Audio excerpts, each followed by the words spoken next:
Voici donc les 22 acteurs avec tout de blanc vêtus, les joueurs dijonnais.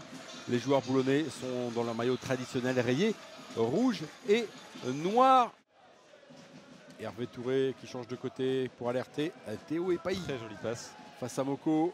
Epaï, attention, c'est dans ses premiers ballons qui peut être dangereux. Il frappe et il marque. Oh, il marque dans le petit filet de Paul Delecroix. Parfaitement sorti. Une frappe qui n'était pas forcément très puissante, mais qui fait mouche. Et ça fait 1-0 pour l'USBCO face à Dijon. Jean-Vert Cruis pour Averlan qui remet sur Thibaut Rambaud.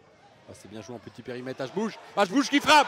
Et H-Bouche c'est à côté. Qui frappe à côté. Ah, il avait le but grand ouvert. Hein. Et Ikanga dans la surface de réparation. Ikanga face à Pinot. Et derrière Parsemin qui égalise et qui met ce but après cette offrande de Giovanni Ikanga. C'est parti de lui avec ce bon jaillissement, le bon retour. Et c'est conclu par ce numéro 25 Dijonais. Thibaut Rambaud, une solution à droite avec Teddy Averlan dans la surface de réparation. Averlan pour H-Bouche. Extérieur pied droit d'Abdel H-Bouche. Et ça fait 2-1 pour Boulogne. Avec un but d'école, un but collectif. Un but splendide de la part des Boulonnais. Pour ce championnat d'un niveau de plus en plus relevé. Attention Titeba, côté droit, le centre de Titeba, la tête. Attention ce ballon qui arrive dans le but. C'est la tête de... Alors c'est qui? C'est Alexandre Parsemin encore une fois. Ah non, c'est Meyer. C'est Meyer qui met ce ballon de la tête au fond des filets. Les joueurs en tout cas arrivent sur la pelouse synthétique que Régis Roy a parfaitement étudiée. Paris 13 Athlético FC Rouen, votre affiche ce soir sur FFF TV. Pro justement sort et là Sanson est pris et ça peut encore partir rapidement avec Karamoko. Diakabi, première intention, oh une touche de balle encore. Et il n'avait pas marqué en première période depuis la deuxième journée à domicile contre Versailles. Longue période de disette dans les débuts de rencontre, anéanti par HM sur une énième situation où les Rouennais ont laissé beaucoup trop d'espace dans leur dos. 1-0 logique pour les Parisiens.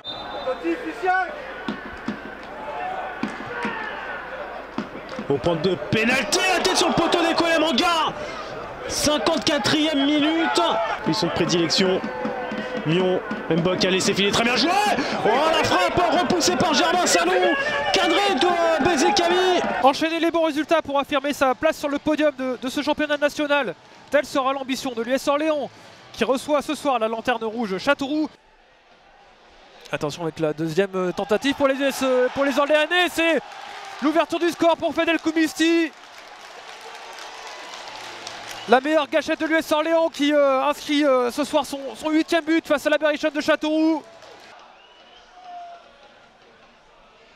Et ça joue vite là, c'est bien joué. Clarissa a trouvé dans la profondeur qui va offrir un ballon à Diallo. Non. Et c'est l'Everton Pierre au second poteau qui permet à l'US, la Berrichonne de Châteauroux d'égaliser ici au stade de la Source.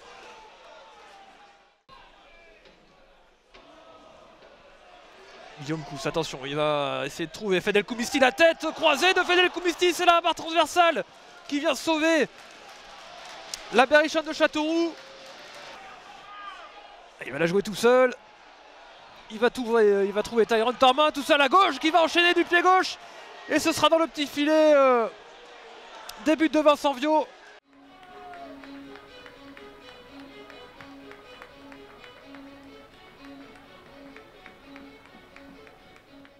Voilà, je pense que c'était consigné aujourd'hui. C'était bien en place et que ce soit compliqué de rentrer dans notre bloc. Attention parce que là c'est Ira Borborn qui est dans la surface. Et c'est un penalty. C'est lui qui va tirer Othman Dadoun.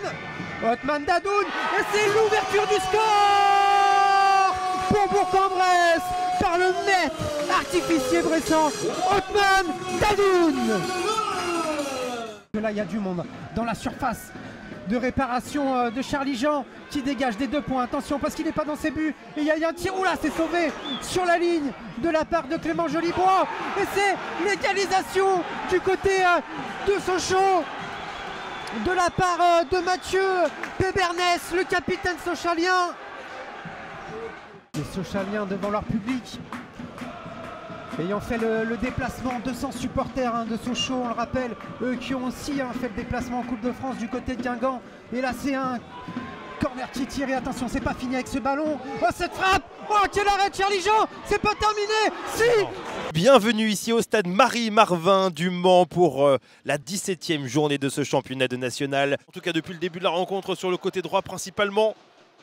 Côté droit Manceau avec Gabin Bernardo. Martin Rossignol! Et l'ouverture du score, signé Martin Rossignol! On lui avait reproché de temps en temps de se louper un petit peu devant la cage. Et finalement, cette fois-ci, il n'y a pas grand-chose à faire, pas grand-chose à dire. Martin Rossignol qui ouvre son compteur. Soukouna qui va pouvoir donner ce ballon sur le côté gauche. Ah, c'est dommage, le mauvais contrôle. C'est encore des petits détails qui font des grandes différences derrière. Même si Kilt va pouvoir y arriver derrière avec la tentative de frappe. C'est la plus grosse occasion pour Concarneau à l'heure de jeu.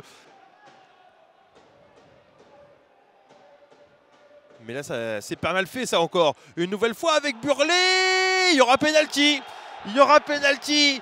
Dame Gay et Steven Salès avec le contre-pied parfait. 2-0 pour le Mans FC.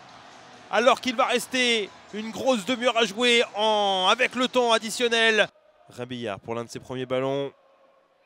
Avec Vincent Burley qui arrive à passer une première fois. Vincent Burley qui va continuer derrière au second poteau avec la tentative de frappe. L'arrêt, Mathieu Mona pas loin.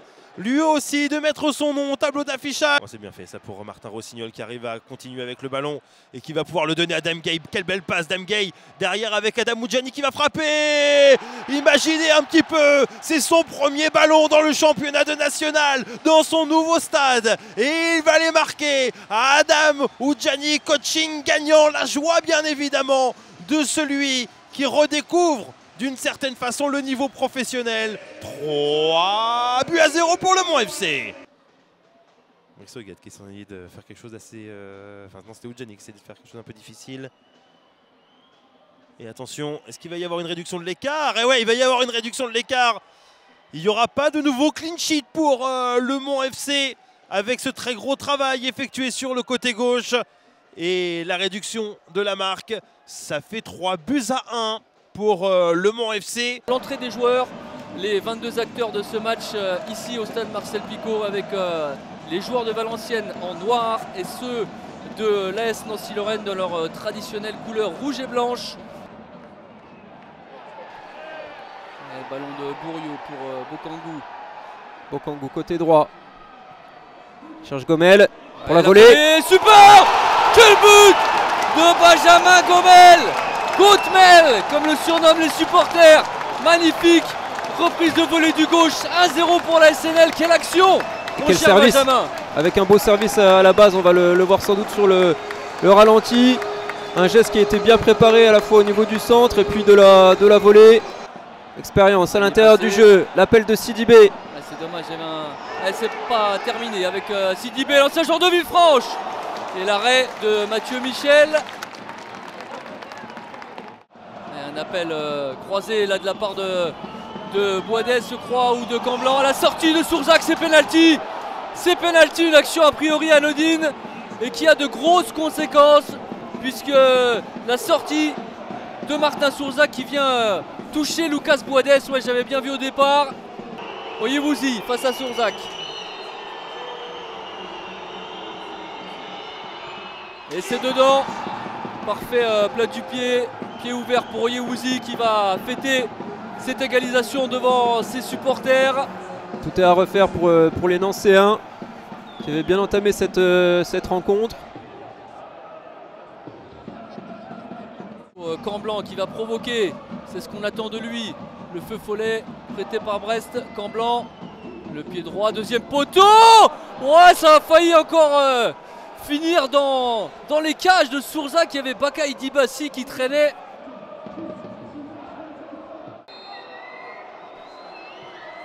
Premier poteau, la déviation, Sourzac, difficulté. Et double parade. Il s'en sort finalement. Quelle occasion encore une fois pour VA. Et bien le voilà rassuré Sourzac sur cette triple intervention. On va revoir ça. Parce que c'était dans un amas de joueurs. Clairement de folie. Corner bien tiré, la tête. Et le deuxième but valenciennois. On avait dit que ce sont eux qui se procuraient les occasions les plus franches et c'est encore le cas cette fois-ci. Alors j'ai pas vu le Souleymane Basse. Souleymane Basse qui est venu mettre son coup de tête et qui met Valenciennes devant 2-1 pour le VAFC. Il va chercher Gomel Il y a là-bas. bon quoi jouer. Proche de la ligne, il se met sur son pied gauche. Le centre! Oh, le centre qui a léché la ligne de but. Et Dabas qui ne peut se saisir ou tout du moins toucher ce ballon. Et bienvenue, re-bienvenue en direct sur FFF TV pour suivre avec nous cette 17e journée de National, la toute dernière de cette première partie de saison. Aubagne reçoit le Nîmes Olympique. Et attention à ce ballon récupéré, oh la frappe, ça va mourir à côté, qu'est-ce qui s'est passé? La mésentente entre Simon Ngapandouembou et Dagui Pavio, avec la jolie roulette de Nabri Nabonne. Attention encore une fois à ce ballon qui traîne, ils ont du mal à se dégager les Aubagnais. Et encore une fois ça revient sur Boaoun qui voulait jouer sur Abdelgil, non finalement pour Ronald le centre. La frappe et la grosse parade de Jordan Gilles sur ce face à face. Vincent Marcel laissé seul sur Mathis Piccolo. Et là il y a un coup à jouer parce qu'il y a une ouverture sur le côté droit. Il l'a vu Vincent Marcel avec Jonathan Mexique qui va se mettre en position de frappe. La frappe croisée, le poteau, la reprise et la barre. Et la troisième reprise sera pas la bonne. Ah ça a éteint, ça a mis la clim sur le stade d'Aubagne et finalement non, ça réveille le public parce qu'il n'y a pas eu but. C'est le meilleur Aubagnais de cette rencontre pour l'instant. Avec le coup franc de Zino en première intention, la frappe et le but. Ah c'est le meilleur passeur du championnat. C'est également un buteur. Yacine Bellatab, appelé le Zino, qui vient contre le cours du jeu marquer un but sur coup franc. La bonne qui est revenue se placer. Le petit piqué sur Abdeljelil, est-ce qu'il est hors jeu? Oui, ouais, je me disais aussi qu'il était laissé seul. Joli retour de Rouet qui va retrouver Zino. Ah ouais, bien joué. Il a pris de vitesse Gauthier Laurence. Il va se mettre en position de centre avec son pied gauche, retrouver Nsimba, la frappe croisée et le but splendide. Les deux stars du FC Aubagne qui vont offrir la victoire à leur équipe. Zino pour Nsimba, c'est un classique de ce championnat. De l'arbitre, ça sera pour Bénédine, la frappe qui s'envole. Oh, ça passe juste à côté de la lucarne et la belle envolée de Jordan Gilles. On va conclure la phase allée de la saison 2024-2025 du championnat national. QRM peut faire un rapproché, revenir à 6 points de la tête du classement. De leur côté, les Caladois peuvent espérer s'extraire de la zone rouge en cas de succès aujourd'hui en Normandie. Sur l'homme qui est solide au marquage. Clément Couturier qui envoie une belle passe, l'arrêt de Pierre Patron, impeccable sur cette tentative d'Antoine Valerio. La frappe était sèche, il fallait être vif et solide. Justement sur ce coup-ci avec Capo Silva qui percute. Capo Silva qui va pouvoir s'appuyer sur Belkacem Daliamar. Techniquement c'est bien fait, il est sur son pied droit pour centrer. L'arrêt de Sullivan Péan. Le pied gauche d'Antoine Valerio et la possibilité juste devant la cage de Pierre Patron de voir le premier but finalement. Ça va se dérober. Les deux triplettes défensives de ce soir, de cet après-midi ont été... C'est pas terminé parce que Mokram Bentoumi qui va peut-être pouvoir marquer le but de la victoire et c'est un local de l'étape qui vient glacer l'ambiance et qui va permettre à Villefranche de remporter les 3 points. QRM qui va s'effondrer dans le temps additionnel. 1-0 pour les Tigres. Ça va s'arrêter sur cette victoire de Villefranche. Beaujolais qui réussit un bon début d'année 2025, 4 points en 2 matchs, une phase allée qui se conclut sur un succès. Ils sortent de la zone rouge, les Tigres caladois.